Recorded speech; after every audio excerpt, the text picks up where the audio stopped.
Welcome to the next episode of Two Guys Discussing Russia over Pastries. And today our guest is Aglaya Stenkov from Swiss Federal Institute of Technology.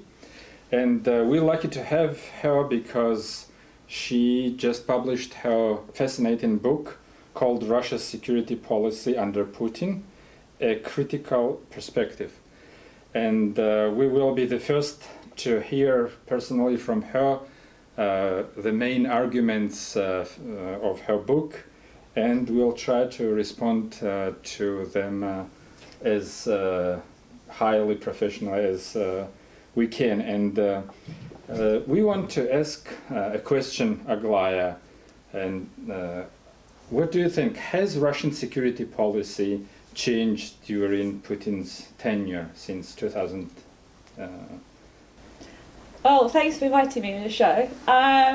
So the argument of the book is that if you look at the last 15 years, Russia has indeed changed a lot under Putin, and in particular when it comes to security. So it went from seeing Russia as a weak state with a lot of domestic insecurities to increasingly sort of looking more outwards and seeing many more threats on the external sphere.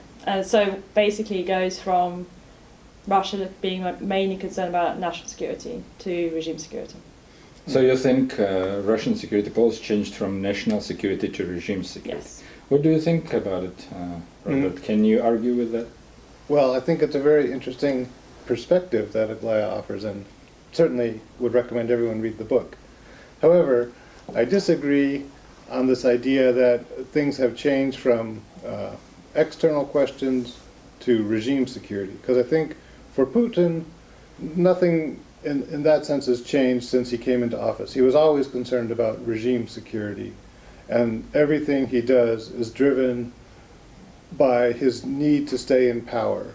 You have a corrupt system where the next, Yeltsin appointed Putin basically to protect himself from being thrown in jail on charges of corruption, and Putin sees that he can't really leave office because he fears that he would also be prosecuted on corruption grounds.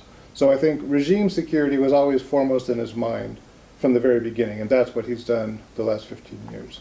So I would put it that way. So that's a very interesting argument, because regime security was very important for his predecessor, Yeltsin. So in that terms, we can claim that Putin inherited regime security problem. So can you respond to that argument? Well, I think that it's important to remember what the regime and what Russia used to be like back in 2000, because I think the country was very different, but so was the political context and situation. Obviously, a lot of people talk about the freedom of speech, the freedom of different groups having power and influence in Russia, and how that's completely lacking in Russia today. And I think that at the beginning, in terms of priorities, the focus was very much on kind of restructuring and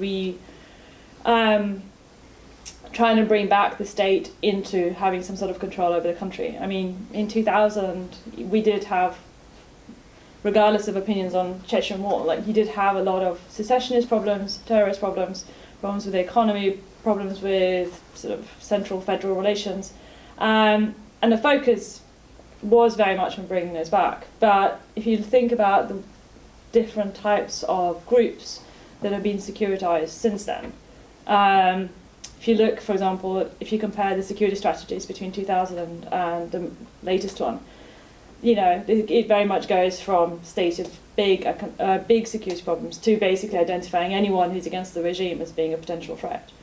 So I think the situation has really changed. So what do you think? Well, I think over time you certainly see differences, and certainly in 2000 there was a lot more freedom, as you mentioned. In the 1990s there was more freedom of debate, freedom of discussion. There was a much more interesting mix of views on central television, which is the main source of information for most people in Russia. And so the security environment for Russia probably has changed over time, in the sense that there are more threats out there now. They feel more threatened by what's going on in Ukraine, by international terrorism, this kind of thing. But I think Putin, he was always concerned about the domestic situation, and he seems to be even more concerned about it now. So even as he gets more and more power domestically, he has to crack down on more and more groups. The websites still exist, but several of them are blocked from Russian viewers. He's cracked down on the oligarchs, obviously bringing them under control. He's also used oligarchs to control more of the media.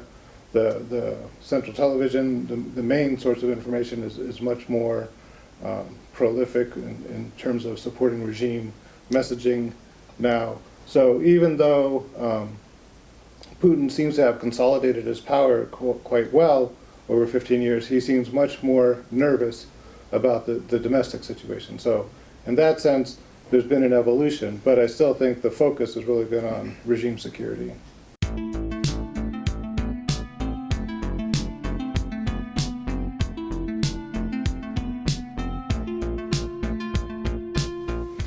Okay, we, as usual, in the realms of Russian politics, which is unpredictable, two leading world experts have not completely, but rather different views of the same subject, and it is hard to decide if Russian policy on security in the past was more on national issues and now became personal, or it was always personal, as Robert says. And let's resolve it in the only adequate way to Russian policy by flipping a coin. And as a guest, you have choice. You have right to choose which side, heads or tails. Oh, let's go for heads. Heads. Okay. And it is Heads. heads. Excellent. So Russian security changed from national to regime security. Excellent. Thank you very much. Thank you. Thank you for being here.